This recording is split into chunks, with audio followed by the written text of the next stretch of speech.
Baik, kalau semuanya kita akan melanjutkan pembahasan kita. Kali ini kita akan membahas tentang operasi pada fungsi.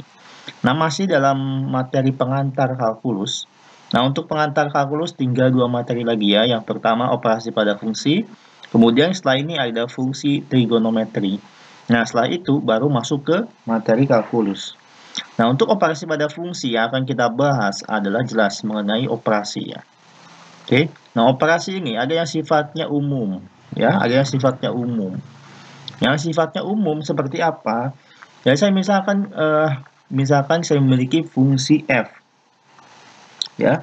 Misalkan saya memiliki fungsi f dan g. Ya, ada dua fungsi. Nah, f dan g adalah suatu fungsi. Nah, kemudian berlaku pada keduanya operasi aljabar. Nah, pada fungsi f dan g berlaku fungsi aljabar. Eh, Seperti apa fungsi aljabar? Operasi aljabar itu adalah f plus g, ya, operasi aljabar plus, ya. Ini ketika ada fungsi f, ada fungsi g, tinggal dijumlahkan. Kemudian apalagi minus, ya, f minus g, atau kebalikannya g minus f. Kemudian apalagi operasi aljabar, f dikalikan dengan g. Apalagi f dibagi g, atau kebalikan g bagi f, ya. Nah, untuk suatu fungsi yang penyebutnya atau dalam hal ini G itu nggak boleh nol ya. Oke. Nah, kemudian pada operasi aljabar terhadap suatu fungsi ya. Nah, ini adalah untuk suatu daerah asal ya. Daerah asal suatu operasi aljabar ya, daerah asal hasil operasi aljabar adalah irisan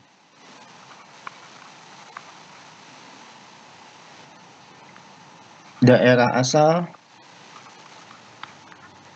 F dan G ya. Nah, jadi irisan antara daerah asal F dan G. Oke. Nah, kemudian selain fungsi umum, operasi itu berlaku juga untuk suatu fungsi yang dikomposisi, ya, komposisi. Nah, komposisi fungsi. Nah, suatu fungsi dapat dikomposisikan. Nah, definisinya adalah suatu fungsi. Maaf, bukan suatu fungsi ya, dua buah fungsi. Kenapa? Karena berlaku untuk dua fungsi, bukan satu fungsi. Oh, maaf. Oke. Dua fungsi dapat dikomposisikan. Nah, jika, ini ada syaratnya ya, dua fungsi dapat dikomposisikan jika, dua fungsi ini adalah misalkan f dan g ya, f dan g adalah dua fungsi yang dapat dikomposisikan jika misalkan dua kasus, misalnya f komposisi g ya, f komposisi g dalam hal ini. Oke, ini terdefinisi jika apa, yaitu jika range g diiriskan dengan domain f itu tidak sama dengan himpunan kosong, ya, artinya ada. Oke, nanti saya jelaskan secara visualnya. Kemudian kebalikannya juga, G komposisi F itu akan terdefinisi atau dapat dikomposisikan ya jika apa? Jika range F kita irisan dengan domain G itu tidak sama dengan himpunan kosong. Oke, kasusnya seperti ini, kita visualisasikan ya. Nah, andai kan saya memiliki ini apa namanya domain ya, domain suatu fungsi f. Oke. Nah, ini a, b dan c. Kemudian ini kodomainnya misalkan 1 2 3 ya. Ini seperti ini. Nah, kemudian saya akan lanjutkan, ini kan ke sini ya. Nah, ke sini saya lanjutkan. Saya lanjutkan, misalkan saya memiliki domain G-nya 1, 2, 3, 4 ya. Ini saya fungsikan G. Nah, ini untuk kodomainnya itu adalah misalkan X, Y, Z ya, misalkan seperti ini. Nah, oke. Nah, ketika dua fungsi G komposisi misalkan G komposisi F ya, G komposisi F, maka eh, begini, G komposisi F. Si X ini kan kita operasikan terhadap suatu fungsi F kan. Nah, sehingga si domain ini, nilai X ini, memiliki pasangan range F. Oke, range F. Nah, ini 1, 2, dan 3. Nah, kemudian setelah itu baru kita hasil si range F ini, ya, kemudian ini harus apa? Harus kena si domain G, ya kan? Harus bagian di domain G supaya bisa nyambung, ya kan? Supaya bisa nyambung. Oke, lanjut. Ini kan setelah X bahan awal ini kita masukkan ke suatu mesin fungsi F, kita dapat hasil. Nah, hasil ini kita olah lagi sehingga membentuk suatu hasil akhir, produk akhir. Oke, yang ini. Nah, sehingga ini dan ini harus ada, tidak boleh kosong, ya kan? Jadi range F ini diiriskan dengan domain G. Ini domain G itu nggak boleh kosong, artinya apa? Harus ada irisannya. Oke, dengan kata lain adalah range G, kalau dalam hal ini range G himpunan bagian dari domain F. Untuk yang ini adalah, dalam hal ini adalah range hasil si F itu adalah himpunan bagian dari domain G. Oke, seperti ini ya. Nah, ini nggak boleh kosong. Nah, ini suatu fungsi, dua buah fungsi bisa dikomposisikan jika memenuhi syarat ini. Oke. Nah, baik, kita lanjutkan. Oke, ada beberapa istilah tadi ya. Ada beberapa istilah domain. Domain itu daerah asal ya. Sama saja daerah asal. Oke, daerah asal. Oke. Misalkan saya punya nih 1, 2, 3, 4, 5, 6, 7, 8. Ini misalkan ini. Ya, misalkan seperti ini. Ini daerah asal nih. Semua ya. 1, 2, 3, 4 ya. Kemudian ada istilah lagi yaitu kodomain. Ini daerah kawan.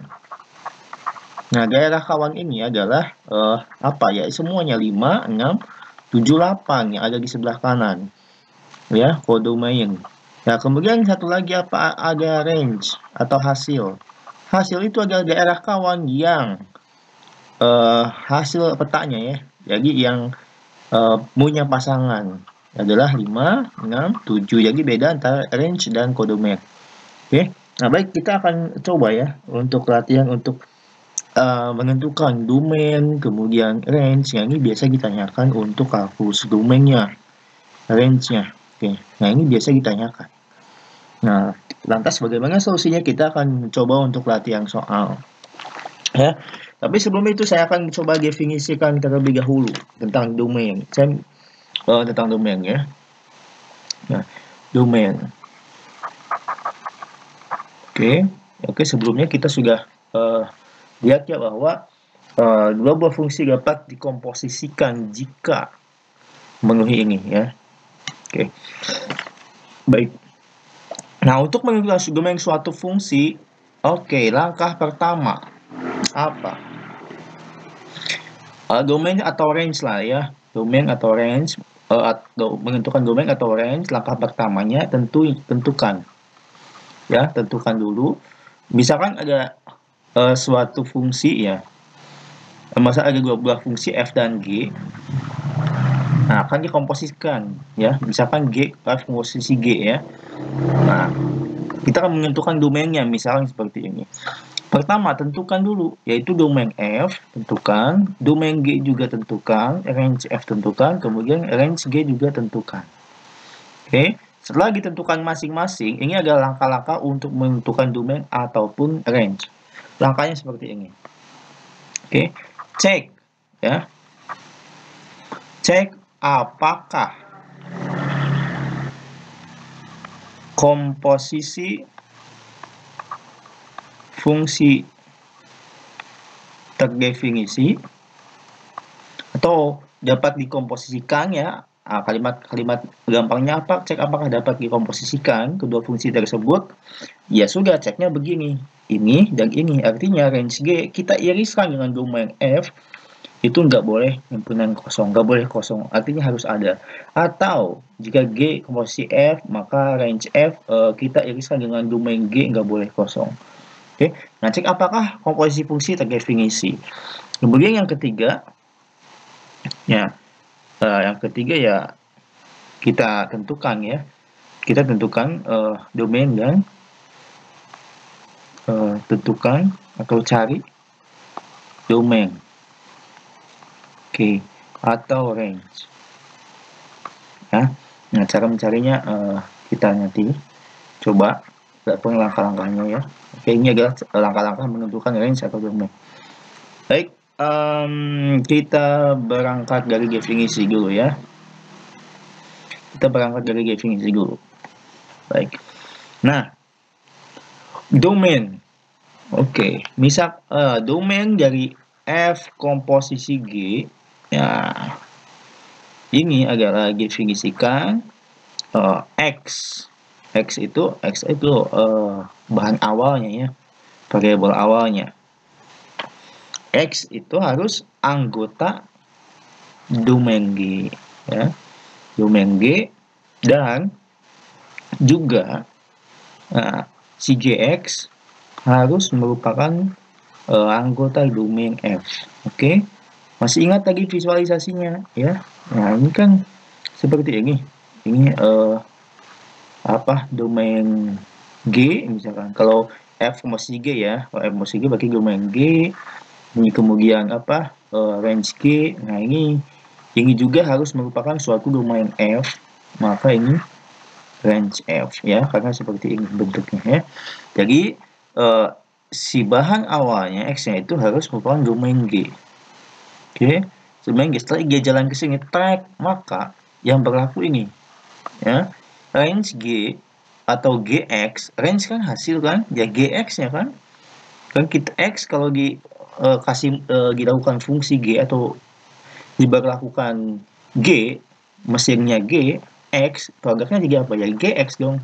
Ya, jadi GX atau range G, sama saja. Nah, GX ini harus merupakan anggota domain F. Jelas, isinya harus beririsan ya. Oke, nah ini syaratnya seperti ini saja. Oke, dan berlaku sebaliknya untuk domain G komposisi F, maka X itu harus apa? Kebalikannya ya, harus merupakan domain si F ya. Dan hasil si F ini, range F ya, seperti ini saya jelaskan. Kalau misalnya ini berarti G komposisi F ya, G komposisi F, berarti lagi ada fungsi F dulu ya. Berarti X itu harus merupakan domain F ya, domain F. Dan ini kan range F ya, range F atau Fx lah ya, sama saja, mau RF atau Fx ya, sama saja. Ini harus merupakan domain si G ya. Oke, nah ini 1, 2 ya. Nah ini 1, 2 syarat ini ya. Jadi ini Fx harus merupakan domain G. Oke, nah kita langsung coba. Ya, misalkan saya punya fungsi ya, misalkan saya punya fungsi Fx sama dengan akar X, kemudian Gx sama dengan 1 min X kuadrat. Tentukan domain dari G komposisi F.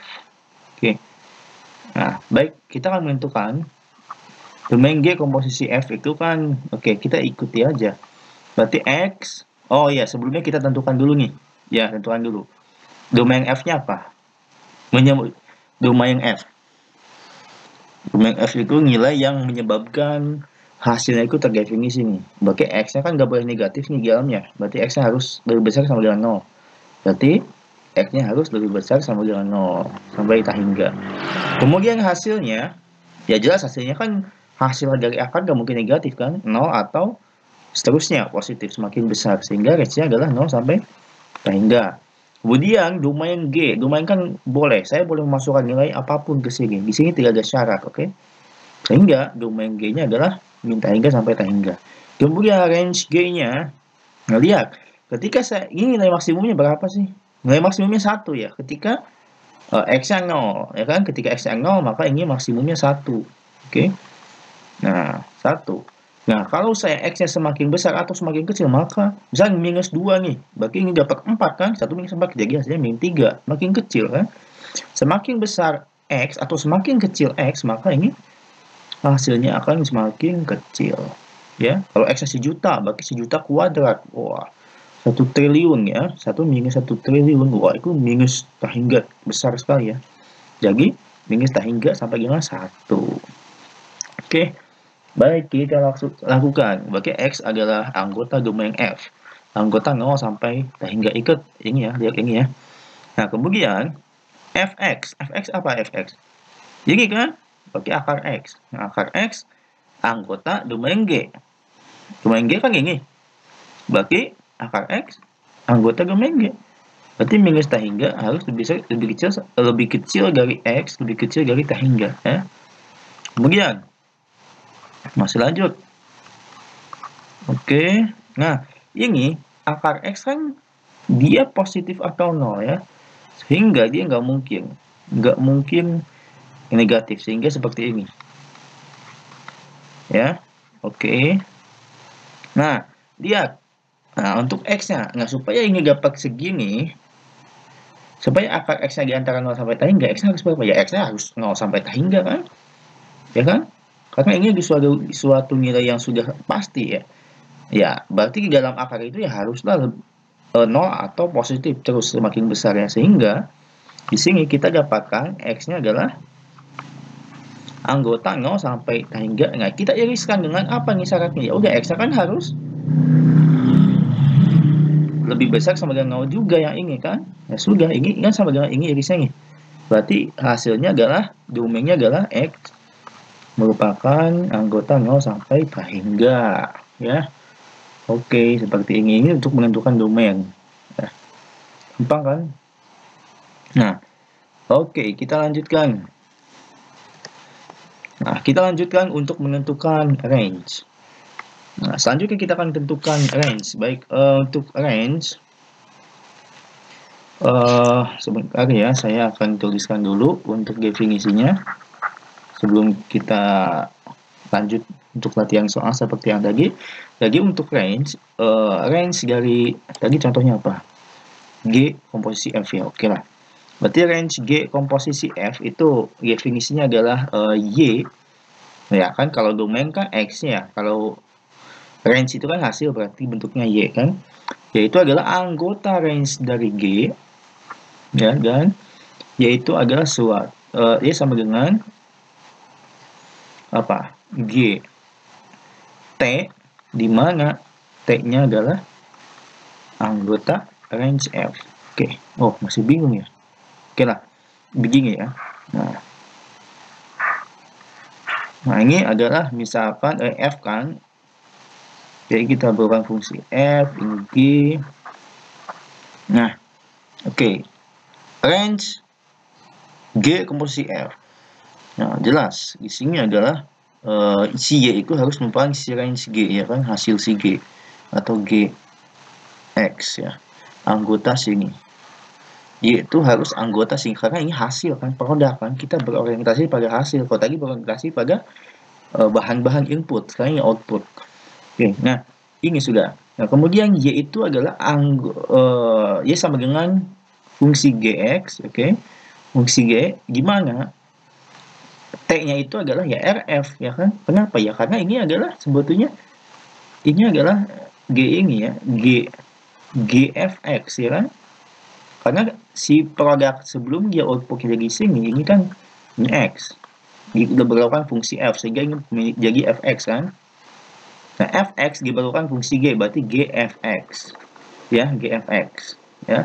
Sehingga di sini adalah apa? Sehingga di sini adalah si T-nya di sini GFX. Berarti T-nya itu harus merupakan range dari F. Oke. Oke, jadi bahan awal untuk mendapatkan suatu produk hasil si G adalah si Fx-nya, ya. Ya, seperti saya bilang misalnya ABC 1 2 3 4 misalkan. Nah, ini bahan awalnya itu ini, ya kan? Berarti range F-nya. Range F-nya yang akan kita masukkan fungsikan ke G. Ini ya. Oke. Nah, kita akan berlakukan untuk coba untuk menyelesaikan soal yang tadi, maka Y itu adalah anggota range G. Range G apa? Minta hingga sampai 1 ya. Baik. Ini minta hingga sampai 1. Oke. Kemudian Y adalah GT. Oke. G-nya apa fungsinya? 1 min X kuadrat ya. Berarti karena ini variabelnya T, berarti 1 min, tadi 1 min X kuadrat, 1 min T kuadrat ya. Oke, di mana T-nya adalah anggota range F. Range F-nya apa? 0 sampai tak hingga. Oke, berarti adalah T-nya adalah di antara 0 sampai tak hingga. Oke, nah, oke, kita lanjutkan. Berarti Y-nya adalah anggota, ini minus tak hingga sampai 1, kemudian ini. Nah, ketika T-nya masukkan 0, maka jawabannya 1. Ketika T-nya masukkan 1, jawabannya 0. Bisa, ketika T-nya 0, maka Y-nya 1. Ketika T-nya 1, Y-nya 0. Ketika T-nya makin besar, 10. Y-nya 1 min 10 kuadrat, 10 min 100, min 99. Sehingga minus sampai minus tak hingga kan? Ya, Y-nya sampai minus tak hingga. Sehingga Y yang di sini adalah berapa? Minus tak hingga sampai 1. Ya, minus tak hingga sampai 1. Nah, sehingga ya sudah kita iriskan saja. Berarti Y anggota dari minus tak hingga sampai 1 diiriskan dengan minus tak hingga sampai 1. Sehingga range-nya adalah dalam hal ini range dari G komposisi F adalah yaitu Y anggota dari minus tak hingga sampai 1 ya. Oke, gampang ya. Ikuti aja template-nya ya. Oke. Baik, saya sudah selesai untuk membahas tentang operasi komposisi fungsi. Kemudian yang akan saya bahas adalah mengenai operasi atau fungsi-fungsi yang lain ya. Baik. Nah, yang akan saya bahas adalah beberapa fungsi ya. Ini penting sekali karena kita harus mengenali beberapa fungsi karakteristiknya. Nah, yang pertama ada namanya fungsi konstan. Ya, fungsi konstan ya konstan namanya ya, konstan saja, yaitu adalah misalkan Fx sama dengan K, ya fungsi konstan, yaitu berupa garis lurus ya. Misalkan seperti ini, nah ini Y, Fx sama dengan K, berarti kan Fx sama dengan 5 ya, misalkan seperti ini. Ini konstan, mau nilai X berapapun hasilnya konstan, tetap.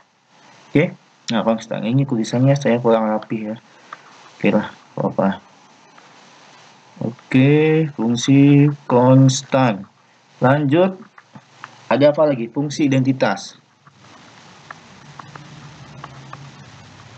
Nah, fungsi identitas adalah Fx sama dengan X ya. Ya udah, berarti ketika masukkan X-nya 5, hasilnya 5, 7, 7, min 3, hasilnya min 3, 0, hasilnya 0 juga, itu ini.